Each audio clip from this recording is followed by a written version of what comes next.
नमस्कार दोस्तों, बेस्ट ज्ञान यूट्यूब चैनल पर मैं बीरम सिंह आप सभी का स्वागत करता हूं। रोज की तरह आपके लिए लेकर प्रस्तुत हूं दैनिक जागरण के राष्ट्रीय संस्करण और नई दुनिया पेपर का रिव्यू। इसके माध्यम से हम चर्चा करेंगे दिन भर की तमाम बड़ी राष्ट्रीय, अंतर्राष्ट्रीय, खेल, व्यापार और राज्यों से जुड़ी घटनाक्रम पर। वीडियो आपको पसंद आए, अच्छा लगे तो प्लीज़ लाइक करके अपना समर्थन ज़रूर प्रदान किया करें। आपके लाइक करने से हमें काफ़ी मोटिवेशन मिलता है। कोई सुझाव आपके हो तो वह भी आप कमेंट करके बता सकते हैं। आज गुरु नानक जयंती है तो सभी को गुरु नानक जयंती की बहुत बहुत हार्दिक शुभकामनाएं। शुरुआत करते हैं पहली खबर से। भाजपा का साथ छोड़कर भी शिवसेना के हाथ खाली रहे हैं। राज्यपाल से इन्होंने और वक्त सरकार बनाने के लिए मांगा, लेकिन राज्यपाल के द्वारा वक्त नहीं दिया गया। अब राष्ट्रवादी कांग्रेस पार्टी को राज्यपाल ने बुला लिया है। तो महाराष्ट्र के राज्यपाल कौन है? भगत सिंह कोश्यारी। इनका नाम विशेष रूप से आपको याद रखना है, क्योंकि राज्यपाल का बड़ा हाथ होता है सरकार बनाने में, खास तौर पर तब जब कोई भी पार्टी स्पष्ट बहुमत पाने से विफल रही हो। वही राष्ट्रवाद कांग्रेस पार्टी की शर्त के मुताबिक शिवसेना के इकलौते केंद्रीय मंत्री अरविंद सावंत ने भी केंद्रीय मंत्री के पद से इस्तीफा दे दिया है। आपको कमेंट करके बताना है कि अरविंद सावंत केंद्र में किस विभाग के मंत्री थे। जो भी प्रश्न मैं आपसे पूछूं, कमेंट करके उनका जवाब आप जरूर दिया करें, ताकि मुझे पता चल सके कि कितना ध्यान से आप वीडियो को सुनते हैं। साथ ही में कुछ फैक्ट भी आपके रिवाइज हो जाएंगे और इस तरह के प्रश्न भी परीक्षाओं में बनते हैं, तो आप याद हो जाएंगे। क्योंकि एक बार आप लिख लेते हैं ना, तो उसके बाद में कभी भी आप उस फैक्ट को नहीं भूलते हैं। लंबे समय तक आपको याद रहता है। कहा भी जाता है कि यदि आप पढ़े लिखे लेकिन पढ़ते लिखते नहीं हैं तो उसका कोई मतलब नहीं रह जाता है। तो खास तौर पर लिखने की आदत आप जरूर डाल ले यदि आप किसी भी कंपटीशन एग्जाम की तैयारी कर रहे हो तो शिवसेना के नेता अरविंद सावंत ने केंद्रीय मंत्री के पद से इस्तीफा दे दिया है। उद्धव ठाकरे ने राष्ट्रवादी कांग्रेस पार्टी के मुखिया शरद पवार से मुंबई में मुलाकात की। कांग्रेस की दिल्ली में सुबह और शाम को 2 बार बैठक हुई। सोनिया गांधी से उद्धव ठाकरे ने फोन पर चर्चा की। बाद में सोनिया ने जयपुर में ठहराए गए महाराष्ट्र के पार्टी विधायकों से चर्चा की। इसके बाद आदित्य ठाकरे और एकनाथ शिंदे शाम 6:45 बजे राज्यपाल से मिलने पहुंचे। रात करीब 9 बजे अजित पवार राज्यपाल से मिलने राजभवन पहुंचे। महाराष्ट्र में सरकार गठन के मुद्दे पर शिवसेना नेताओं ने आदित्य ठाकरे की अगुवाई में सोमवार को मुंबई में राज्यपाल भगत सिंह कोश्यारी से मुलाकात की थी, लेकिन जो समय शिवसेना नेताओं ने राज्यपाल से मांगा था, अतिरिक्त समय राज्यपाल के द्वारा नहीं दिया गया है और राष्ट्रवादी कांग्रेस पार्टी को अब आमंत्रित किया है। वही शिवसेना नेता आदित्य ठाकरे का कहना है कि शिवसेना का सरकार बनाने का दावा अब भी बरकरार है, क्योंकि दोनों पार्टियां कांग्रेस और राकांपा सैद्धांतिक रूप से शिवसेना के नेतृत्व वाली सरकार का समर्थन करने के लिए राजी है। दोनों पार्टियों को प्रक्रिया पूरी करने के लिए कुछ और दिनों की जरूरत है, इसीलिए हमने राज्यपाल से और समय मांगा था। वहीं महाराष्ट्र राष्ट्रवादी कांग्रेस पार्टी के अध्यक्ष जयंत पाटिल का कहना है कि राष्ट्रवादी कांग्रेस पार्टी अपने सहयोगियों के साथ इस मुद्दे पर विचार करेगी और मंगलवार शाम 8:30 बजे तक राज्यपाल से मिलने वाली है। बात करें महाराष्ट्र में दलीय स्थिति की, तो ये फैक्ट आपको जरूर याद रखना है। कुल सीटें हैं 288, बहुमत का आंकड़ा है 145। भाजपा के पास है 105 सीटें, शिवसेना के पास 56 सीटें, राष्ट्रवादी कांग्रेस पार्टी 54, कांग्रेस 44 और अन्य के पास 29 सीटें हैं। तो अभी भी बैठकों का दौर जारी है और कोशिश करेगी शिवसेना कि मुख्यमंत्री उसका ही हो। राम मंदिर के लिए ट्रस्ट बनाने की तैयारी में जुटा हुआ है गृह मंत्रालय। ट्रस्ट के स्वरूप और तकनीकी पहलुओं पर किया जा रहा है विचार। जल्द ही अटॉर्नी जनरल से भी राय ली जाएगी। तो भारत के अटॉर्नी जनरल कौन है? आप कमेंट करके इसका जवाब जरूर दें। अटॉर्नी जनरल को हिंदी में कहते हैं महान्यायवादी, और महान्यायवादी होता है सर्वोच्च कानूनी पदाधिकारी। कमेंट करके आप तुषार मेहता का नाम बिल्कुल ना लिखें, क्योंकि तुषार मेहता है सॉलिसिटर जनरल। आपको बताना है अटॉर्नी जनरल का नाम। तो गृह मंत्रालय के एक वरिष्ठ अधिकारी ने कहा कि सुप्रीम कोर्ट के निर्देश के मुताबिक अयोध्या में राम मंदिर के निर्माण के लिए ट्रस्ट के गठन की प्रक्रिया जल्द से जल्द पूरी की जाएगी।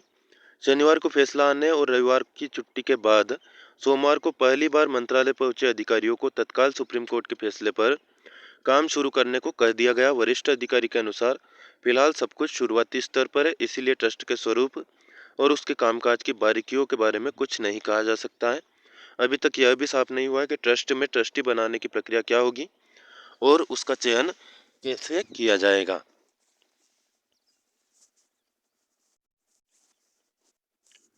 100 भ्रष्ट अधिकारियों के खिलाफ मुकदमे की सतर्कता आयोग को मंजूरी नहीं मिली है। केंद्र सरकार के करीब 100 भ्रष्ट अधिकारियों के खिलाफ मुकदमा चलाने के लिए सीवीसी यानी कि केंद्रीय सतर्कता आयोग 4 महीने से भी ज़्यादा समय से मंजूरी का इंतजार कर रहा है। इन भ्रष्ट अफसरों में आईएएस अधिकारियों के साथ साथ सीबीआई और ईडी से जुड़े अधिकारी भी शामिल हैं। मानकों के मुताबिक भ्रष्टाचार के आरोपित सरकारी कर्मचारियों के खिलाफ अभियोजन की अनुमति 4 महीने के भीतर प्रदान कर दी जानी चाहिए। सीवीसी के आंकड़ों के मुताबिक भ्रष्टाचार के इन 51 मामलों में 97 अधिकारी संलिप्त हैं। सबसे ज़्यादा 8 अधिकारी कार्मिक एवं प्रशिक्षण विभाग, भ्रष्टाचार निरोधी मामलों में नोडल अथॉरिटी यह विभाग होता है और कारपोरेशन बैंकें हैं। भ्रष्टाचार के 6 मामलों की मंजूरी उत्तर प्रदेश सरकार के समक्ष लंबित है। 2 मामले रक्षा मंत्रालय, रेल मंत्रालय, रसायन एवं उर्वरक मंत्रालय, इन सभी के पास लंबित है। इसके अलावा बैंकों के पास भी बहुत सारे मामले लंबित हैं। इनके अलावा दिल्ली, आंध्र प्रदेश, छत्तीसगढ़ और तमिलनाडु सरकारों ने भी अपने भ्रष्ट अधिकारियों के खिलाफ 4 महीने से भी ज़्यादा समय से अभियोजन की मंजूरी नहीं दी है।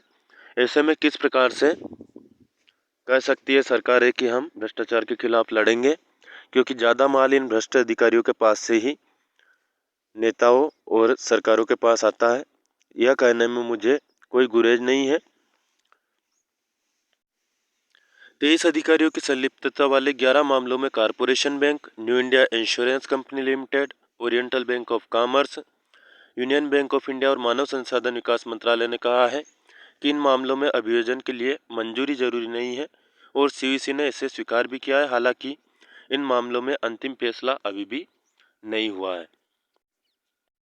छत्तीसगढ़ में पत्रकारों की सुरक्षा के लिए कानून बनने वाला है। तो राज्य सरकार का दावा है कि पत्रकारों की सुरक्षा के लिए कानून बनाने की दिशा में बढ़ने वाला छत्तीसगढ़ देश का पहला राज्य है। कानून बनाने के लिए सुप्रीम कोर्ट के सेवानिवृत्त न्यायाधीश आफ्ताब आलम की अध्यक्षता में समिति बनाई गई है, जिसमें हाई कोर्ट के पूर्व जस्टिस व तमाम उच्चाधिकारी शामिल हैं।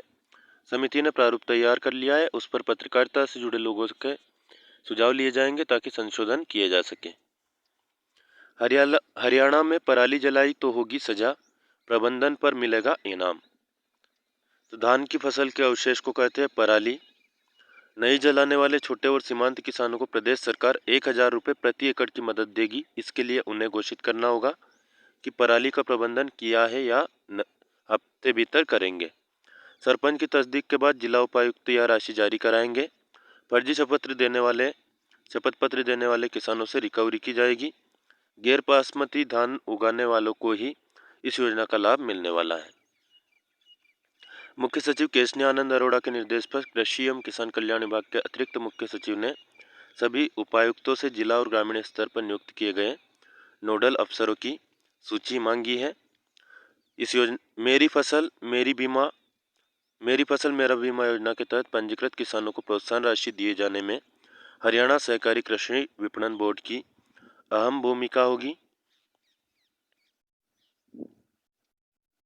कृषि विभाग प्रधानमंत्री किसान योजना के तहत गांव और जिलावार पंजीकृत किसानों की सूची मार्केटिंग बोर्ड को देगा। बोर्ड मंडियों में 6 से 10 नवंबर तक धान बेचने वाले किसानों के लिए तंत्र तैयार करेगा ताकि ब्यौरा संबंधित जिलों में भेजा जा सके। 11 से 15 नवंबर तक मंडियों में फसल बेचने वाले किसानों को पराली नहीं जलाने का शपथ पत्र देने के बाद मार्केटिंग बोर्ड द्वारा 100 रुपये प्रति क्विंटल का भुगतान किया जाएगा।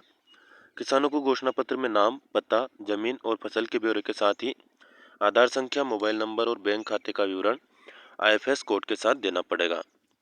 यहाँ से प्रश्न बन सकता है कि किस राज्य सरकार ने पराली नहीं जलाने पर 1000 रुपये प्रोत्साहन राशि देने की घोषणा की है। तो हरियाणा सरकार ने की है। साथ ही 100 रुपये प्रति क्विंटल इनको बोनस भी दिया जाएगा यदि वो इस प्रकार का प्रमाण पत्र, शपथ पत्र देते हैं कि हमने पराली नहीं जलाई है। फीस वृद्धि को लेकर जेएनयू में छात्रों का प्रदर्शन, 6 घंटे फंसे रहे केंद्रीय मंत्री निशंक। जेएनयू के दीक्षांत समारोह स्थल के बाहर छात्रों ने बवाल किया। उग्र छात्रों ने बैरिकेड तोड़ा, पुलिस को बल प्रयोग करना पड़ा। तो नई दिल्ली में सोमवार को जेएनयू के दीक्षा समारोह स्थल से केंद्रीय मंत्री रमेश पोखरियाल निशंक और कुलपति एम जगदीश कुमार को वाहन में छात्रों के उग्र प्रदर्शन के दौरान कड़ी सुरक्षा में निकालते पुलिस के जवानों को आप देख सकते हैं। तो केंद्रीय मंत्री 6 घंटे तक वहां फंसे रहे, ऐसी स्थिति निर्मित हो गई। वहीं उपराष्ट्रपति एम वेंकैया नायडू ने 430 छात्रों को पीएचडी की उपाधि प्रदान की। समारोह खत्म होने के बाद डिग्री ले चुके छात्र भी धरने में शामिल हो गए। जेएनयू में हॉस्टल की फीस 10 से बढ़ाकर 300 रुपये प्रति माह की गई है। इससे नाराज छात्रों ने रविवार को ही घोषणा कर दी थी कि वे दीक्षा समारोह स्थल पर प्रदर्शन करेंगे।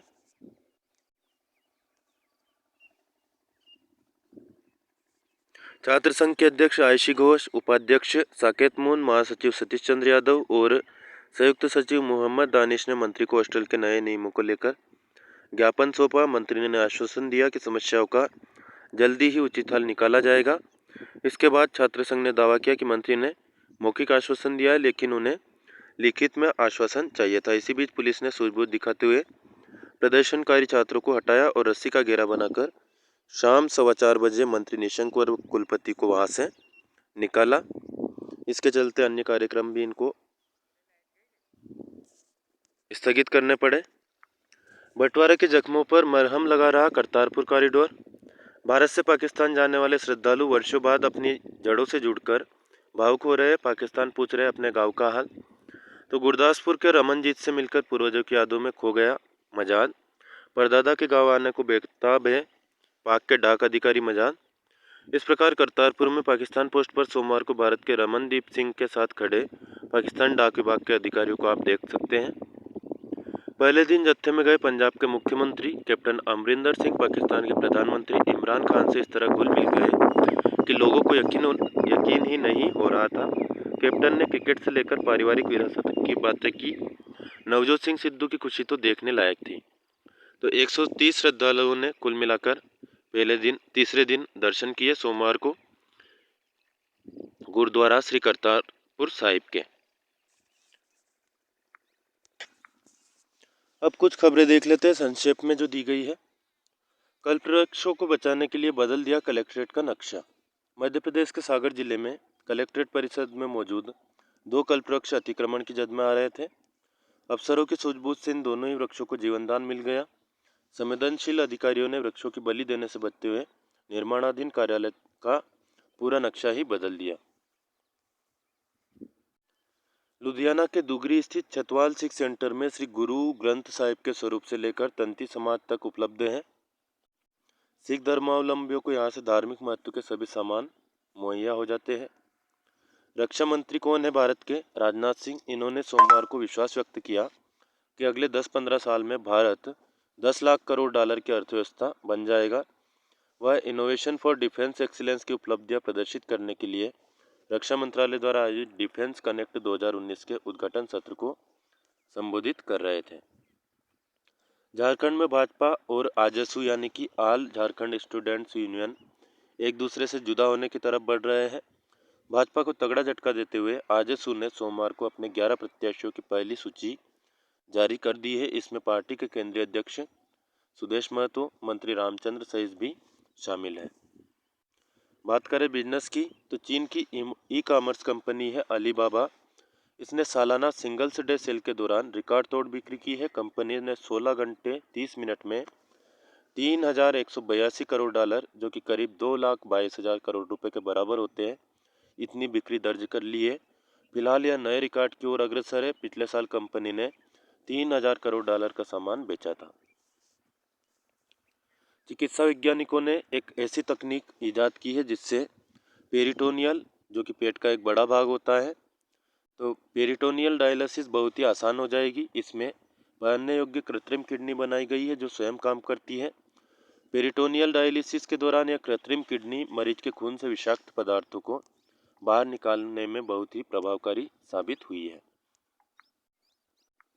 आज का सुविचार देख लेते हैं। ज़्यादा धन होने का मतलब ज़्यादा सुखी होना नहीं होता है, इसलिए कहा भी जाता है संतोषी सदा सुखी। राजनीतिक निर्लज्जता पर यहाँ पर आलेख दिया है, तो इस पर संपादकीय पर चर्चा कर लेते हैं। भाजपा से अलग होने के बाद शिवसेना सत्ता के लोभ में जिस तरह राष्ट्रवादी कांग्रेस पार्टी और कांग्रेस से मिलकर सरकार बनाने की राह पर बढ़ चली है, उससे अवसरवादी राजनीति का एक और शर्मनाक उदाहरण ही पेश होने जा रहा है। वैसे तो देश में कोई भी ऐसा दल नहीं जो अवसरवादी राजनीति से अछूता हो, लेकिन जो शिवसेना कर रही है वह राजनीतिक निर्लज्जता की पराकाष्ठा है। हिंदुत्व की राजनीति का दम भरने और कांग्रेस एवं राष्ट्रवादी कांग्रेस पार्टी को सदैव कोसने वाली शिवसेना यही साबित कर रही है कि वह सत्ता के लिए किसी भी हद तक जाने को तैयार हो सकती है। वह ऐसे समय अपनी रीति नीति को धत्ता बताकर कांग्रेस और राष्ट्रवादी कांग्रेस पार्टी को गले लगाने जा रही है, जब अयोध्या फैसला आने के बाद देश उन दलों का स्मरण कर रहा है जो राम मंदिर निर्माण की मांग का समर्थन और विरोध किया करते थे। यह हतप्रभ करने वाला है कि शिवसेना अयोध्या मामले में कांग्रेस और राष्ट्रवादी कांग्रेस पार्टी के रवैये को इतनी आसानी से भूलना पसंद कर रही है। शिवसेना अपने सत्ता लोभ में खुद को बाला साहब ठाकरे की विरासत से ही अलग नहीं कर रही है, उस कांग्रेस के समक्ष नतमस्तक भी हो रही है जिसके विरोध से ही उसका जन्म हुआ था। निसंदेह शिवसेना को सत्ता तो मिल जाएगी, लेकिन क्या उसके नेता खुद से और साथ ही अपने प्रतिबद्ध समर्थकों से आंख मिला पाएंगे? क्या उसकी राजनीति में नीति के लिए कोई स्थान नहीं?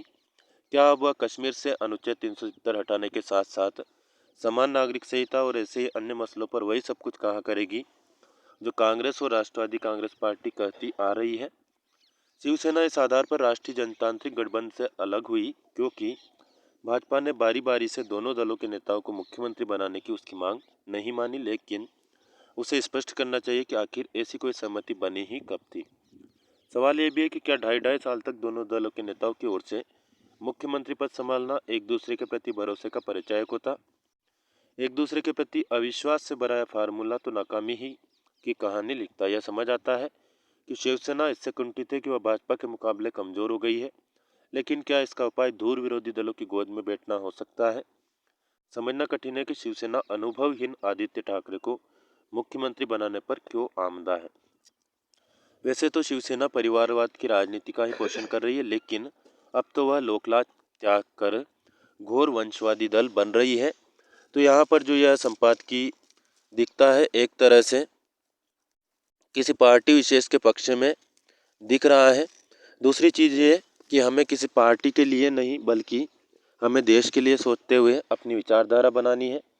तो यहाँ पर जो भी हो, शिवसेना ने जो किया है उससे शिवसेना को चाहे नुकसान हो, लेकिन देश को एक फ़ायदा ये होगा क्योंकि देश को एक मजबूत विपक्ष की भी ज़रूरत होती है ताकि सरकार पर थोड़ा दबाव बना रहे हैं। और इस मामले में देखा जाए तो विपक्ष थोड़ा मजबूत होता दिखाई देगा। चुनाव और पर्यावरण पर यह नीचे का आलेख है, इस पर चर्चा कर लेते हैं। झारखंड हाईकोर्ट ने पर्यावरण संरक्षण को केंद्र में रखकर चुनाव में इको फ्रेंडली सामग्री के इस्तेमाल का आदेश दिया है। अदालत ने चुनाव आयोग की गाइडलाइन को राज्य में पालन कराए जाने की मांग वाली याचिका पर सुनवाई करते हुए यह आदेश जारी किया है। हाईकोर्ट ने कहा कि चुनाव प्रचार में राजनीतिक पार्टियां ऐसी सामग्री का प्रयोग करें जो पर्यावरण को नुकसान न पहुंचाए। अदालत का यह आदेश दूरगामी प्रभाव देने वाला तथा मानव हित में है, इसलिए भी अहम है क्योंकि चुनाव की घोषणा हो चुकी है और इसमें बड़े पैमाने पर चुनाव सामग्री का इस्तेमाल होना है। इससे इनकार नहीं किया जा सकता कि इनमें से कई सामग्री इको फ्रेंडली नहीं होती। बैनर पोस्टर से लेकर होर्डिंग, फ्लैक्स, प्लास्टिक की लड़ियाँ, बोतल, ग्लास आदि किसी न किसी तौर पर पर्यावरण को नुकसान पहुंचाने वाले होते हैं। तो चुनाव प्रचार में राजनीतिक पार्टियां ऐसी सामग्री का प्रयोग करें जो पर्यावरण को नुकसान न पहुंचाए। अदालत का यह आदेश दूरगामी प्रभाव देने वाला, मानव हित में है। हाईकोर्ट के इस निर्देश का अनुपालन ईमानदारी से किए जाने की आवश्यकता है। अन्य जो आलेख दिए हुए हैं जो महत्वपूर्ण हो उन पर चर्चा कर लेते हैं। अयोध्या फैसला पढ़े वामपंथी इतिहासकार प्रोफेसर मक्खनलाल का कहना है कि राम मंदिर और अयोध्या से संबंधित साक्ष्यों को नकारने वाले इतिहासकारों एवं पुरातत्वविदों को सुप्रीम कोर्ट का अयोध्या फैसला अवश्य पढ़ना चाहिए। इससे उनकी इतिहास की समझ बढ़ेगी। जो इतिहासकार जो है इसके विरोध में जो थे, इन इतिहासकारों ने समस्त मौखिक परंपरा, विशाल साहित्य भंडार और धार्मिक मान्यताओं को सिरे से खारिज किया गया था। स्वाभाविक रूप से इसका साक्ष्यों समेत विरोध किया गया, लेकिन फिलहाल तो यही देखा जाना चाहिए कि न्यायालय ने क्या कहा। उसने कहा कि सभी साक्ष्यों के आलोक में यह निर्विवाद रूप से साबित होता है कि राम का जन्म अयोध्या में हुआ, और इस तथ्य को मुस्लिम पक्षकारों ने भी माना है। साक्ष्यों से यह भी सिद्ध होता है कि राम का जन्म वही हुआ जहाँ बाबरी मस्जिद थी। इस पुस्तिका के दूसरे भाग में राम कथा एवं राम की प्राचीनता के बारे में लिखा गया है। कौन सी पुस्तिका के बारे में ये बात कर रहे हैं? जवाहरलाल नेहरू विश्वविद्यालय के इतिहासकारों की ओर से प्रकाशित document the political abuse of history.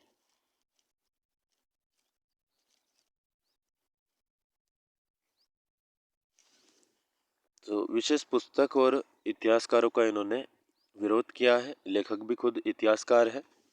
सबको सम्मति देने वाले संत गुरु नानक देव जी का 550वां प्रकाश पर्व मनाया जा रहा है। वैसे उनका जन्म 15 अप्रैल 1469 को हुआ था, लेकिन श्रद्धालु उनका जन्मोत्सव कार्तिक मास की पूर्णिमा को मानते हैं। इसी उपलक्ष्य में अभी हाल में भारत पाकिस्तान ने उस करतारपुर साहिब को एक गलियारे से जोड़ा है जहां गुरु नानक देव जी ने अपने जीवन का अंतिम समय बिताया था।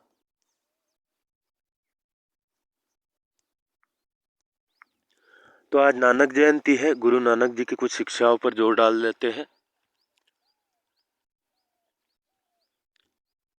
उनकी शिक्षा थी कि जो व्यक्ति दया, नम्रता, प्रेम और सत्य में रमा रहता है वही इस जीवन में सुख पाता है। गुरु नानक जी ने हिंदू, मुस्लिम, बौद्ध और जैन आदि सभी धर्मों के पवित्र तीर्थों की यात्रा की थी। सभी जगह उन्होंने सत्यकर्ता यानी ईश्वर को स्मरण रखने का उपदेश दिया और सभी धर्मों के अनुयायियों को समान रूप से प्रभावित किया। इसीलिए सभी धर्मों के लोग उनका समान रूप से आदर करते थे।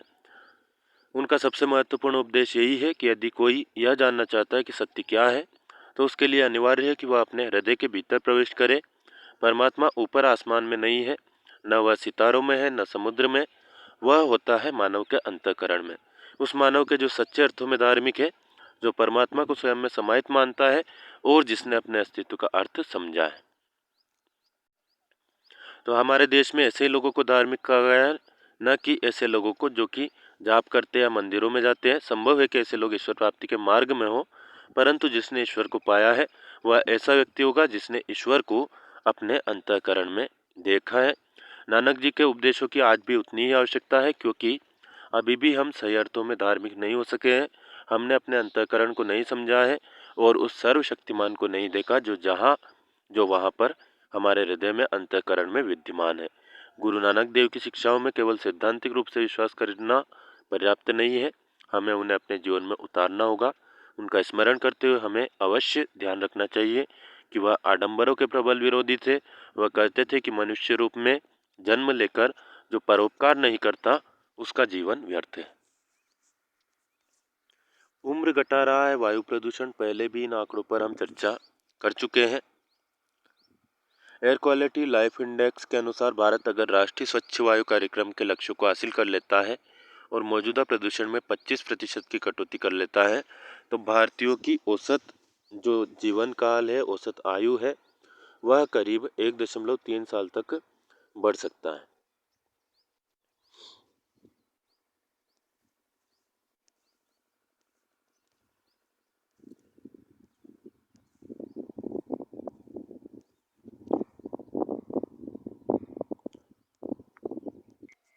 सागर में जो कल्पवृक्ष को बचाने के लिए पहल की गई है, इसके बारे में थोड़ा सा चर्चा कर लेते हैं। देखिए, दुर्लभ कल्पवृक्ष विश्व भर में केवल अफ्रीका, ऑस्ट्रेलिया और भारत में ही पाया जाता है। इसकी आयु 4,500 वर्ष से भी अधिक मानी गई है। इसकी शाखाएं नीचे होती है और जड़ें ऊपर की ओर है। यह जीवन का प्रतीक, अत्यंत शीतलता प्रदान करने वाला वृक्ष है। इसके फल व पत्ती से कई बीमारियां दूर हो जाती है। सागर जिले में केवल यही 2 कल्पवृक्ष है। यह कहना है डॉक्टर अजय शंकर मिश्रा, पादप विशेषज्ञ का।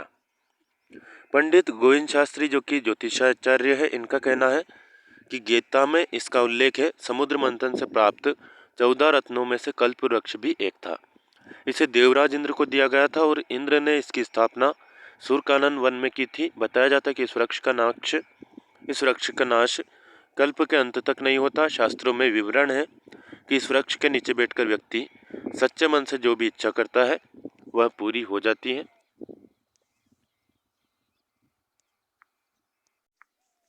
बात करते हैं बिजनेस से रिलेटेड खबरों की।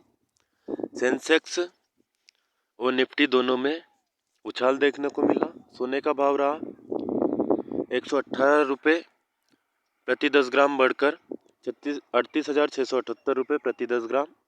चांदी का भाव में 294 रुपये की बढ़त देखने को मिली और 45,263 पर यह भाव रहा। डॉलर की कीमत में 19 पैसे की बढ़ोतरी देखी गई, 71 रुपये 47 पैसे इसका भाव पहुंच गया है। क्रूड का भाव रहा 61.75 डॉलर प्रति बैरल।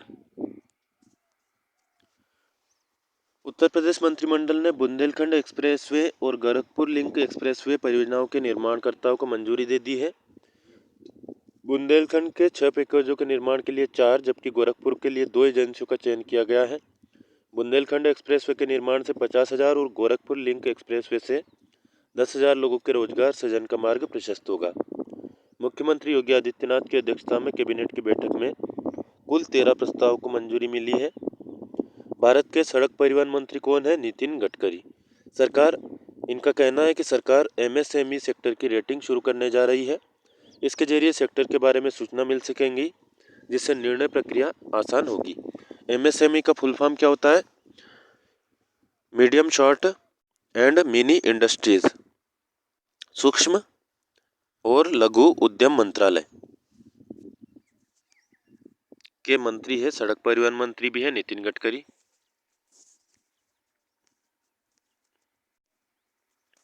तो सिंगल्स डे पर अलीबाबा ने एक दिन सेल के सारे रिकॉर्ड तोड़ दिए हैं। अलीबाबा चीन की दिग्गज कंपनी है। दुनिया भर में आयोजित होने वाली किसी भी सालाना सेल का रिकॉर्ड इसने तोड़ दिया है। हर वर्ष 11 नवंबर को सिंगल्स डे भी मनाया जाता है, ये भी याद रखिए। 24 घंटे में 3.25 लाख करोड़ रुपए की बिक्री इसने कर दी है। इस बार 1 घंटे में ही छू लिया था 91,000 करोड़ का आंकड़ा। सिंगल डे क्या होता है? चीन में यह सालाना आयोजन उन लोगों ने शुरू किया था जो सिंगल थे और अकेलेपन को सेलिब्रेट करना चाहते थे। धीरे धीरे यह चीन का सबसे बड़ा शॉपिंग फेस्टिवल बन गया। अलीबाबा ने 2009 से हर वर्ष 11 नवंबर को सिंगल डे सेल की शुरुआत की थी।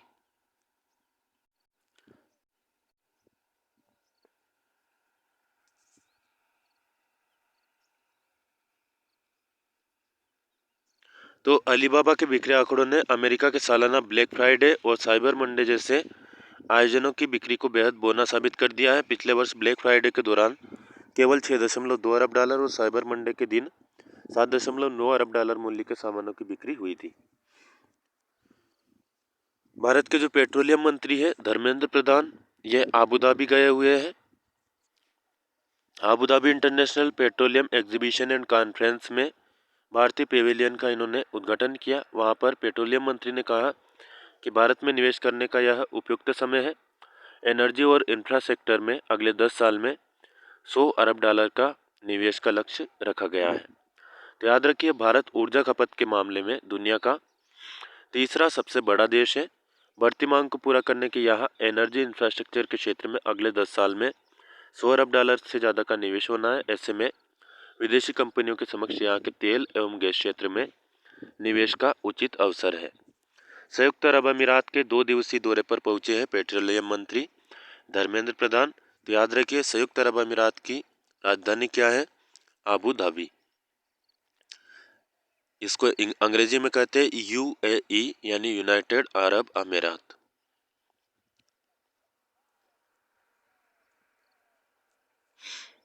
देश के ऊर्जा बास्केट में गैस की हिस्सेदारी मौजूदा 6% से बढ़ाकर 2030 तक 15% करने का भी लक्ष्य है।